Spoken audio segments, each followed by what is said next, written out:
Hi. Continuing our explorations of some of the concepts of Patanjali. If you have no idea who Patanjali is, you need to rewind a little, not rewind, but go back in time in the site. And we have, I think we've done a couple of talks before explaining a little bit who he is and his work, being the sutras. We hope to explore quite a few concepts of Patanjali because they are, at least I find them incredibly helpful and relevant in our daily struggles with our own challenges. They can be incredibly helpful to give us insight and understanding of the places we get stuck in and how we can help ourselves move over our stuckiness or whatever we call it. So we are starting with like Patanjali's greatest hits. They're called the 8 limbs of yoga. And Patanjali has a great definition of yoga. He says that yoga is learning to control the stuff that we produce in our minds all the time.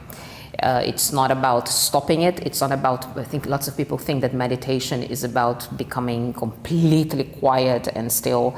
And what Patanjali explains is that it's much more refined than that. We don't know, the mind is always going to be producing stuff. What we want to do is to learn to control it, to have some control of it so we can direct our energies in where we want to go. Now, he says that this control of the mind, or this control, again, I've talked about this before. Try to think of this word control not in an aggressive, oppressive way, but in a very voluntary, precise, mindful way. A control being something that you exercise upon yourself, not to force you into anything, but to get the results that actually going to bring you happiness and fulfillment. So Patanjali says that there are 8 areas in which we are going to exercise that kind of control. And the very first one, they are called the Yamas. And the Yamas, again, we talked about this before, they are generally seen as the 5 areas the 5 things or the 5 areas that we want to avoid. Being very blunt, we'd say the don'ts, the stuff that we should avoid doing, we should refrain from doing. And again, I've said it before, it's not so much about a God that is sitting on a chair above us and he's saying like, you should not do that, otherwise you will be punished. The explanation is that those are things that are going to cause us suffering. They are going to be bad for us to do. They are going to hook us into attitudes and patterns of behavior that only lead us to suffering and to sadness. So when we say we want to refrain from doing these things, is because yogis are scientists. They really studied behavior and the results of certain behaviors. And they have seen that those are the things that when we engage in them, they are always going to lead us into suffering. So that's the reason we want to avoid them. Again, it's not because of an outward force is going to punish us. It's because we choose not to go there. And the very first one we talked about last time is ahimsa, non-violence. We went very much in depth there, or very much in depth. We went into some depth of that. And the second one is Satya. And Satya is normally translated as not lying or truthfulness, which I think it's a great beginning, don't lie. The moment that you lie, you are putting, it's not a moralistic thing.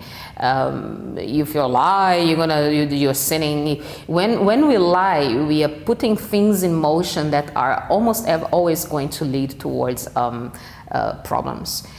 But it's much more than not lying. I always give this example, I can imagine there are certain situations in your life where saying a certain lie might be the right thing to do. I can imagine many situations like that.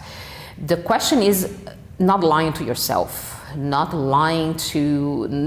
creating a lie, not creating a fantasy that you yourself believe in and you lose contact to what is actually true behind. Because if you do that, then you necessarily gonna generate a lot of suffering for you and for other people as well. So the truthfulness starts with not creating excuses for your behavior. It's really knowing at all times what is motivating you to do what you're doing. Are you doing that out of selfishness, or are you doing that because you think it's the right thing to do? And this is incredibly hard. If you look around us in the people who are in positions of power, people that that are famous or that we maybe even admire, there is a lot of conflict of motivation. There is always a motivation that is announced to be the motivation, but you can tell by people's behavior that there is a much deeper motivation behind. And this is what Satya means, is being incredibly honest with yourself and knowing at all times what is truly motivating you. And sometimes it's better to say, I am being selfish. I am doing that because it's better for me, than to create a lie that you kind of half believe in. And not only you half believe in, but you're going to do a lot of damage to keep that lie alive.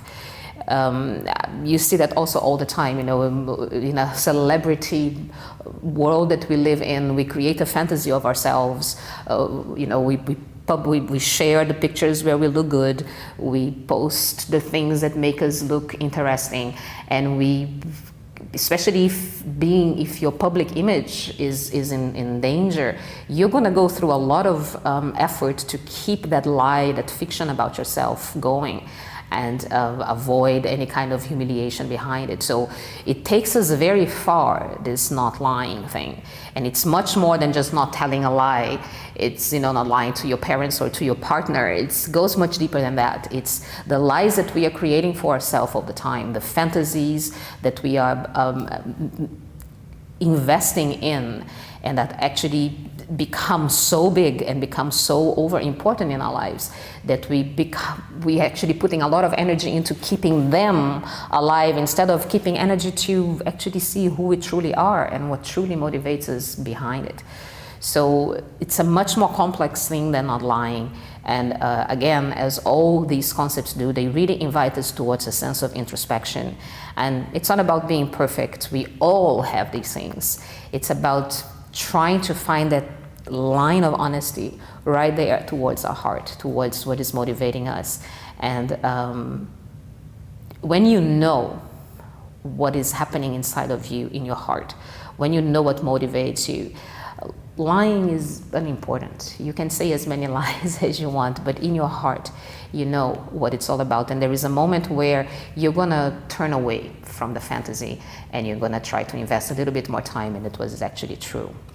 That's one of the bases of a lot of yoga philosophy, is that everything that we are experiencing here in this life, it's to some degree a fantasy.